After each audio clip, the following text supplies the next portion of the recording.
పెద్ద చెరువులో రాత్రి నిద్రించి సూర్యుడి ఉదయించేసరికి మేము పాదయాత్ర మొదలుపెట్టాం.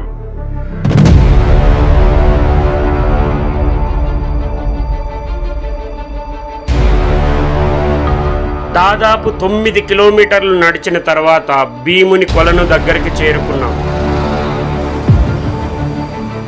ఈ నీటి సెలయేరులో స్నానం చేసి కొద్దిసేపు విశ్రాంతి తీసుకున్నాం.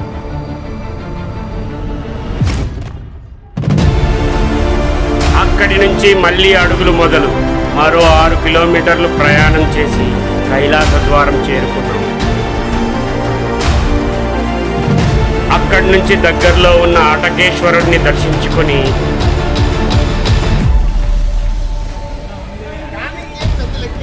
Successfully completed. అలాగే సాక్షి వినాయకుడి దగ్గరికి వెళ్ళాం. చివరగా మల్లన్న దర్శనం చేసుకున్నాం. ఆ క్షణం నిజంగా హృదయం పులకరించింది. ఇంత దూరం నడవడానికి శక్తినిచ్చింది ఆ మల్లేశ్వరుడు. ఇలా మా శ్రీశైల పాదయాత్ర ముగిసింది.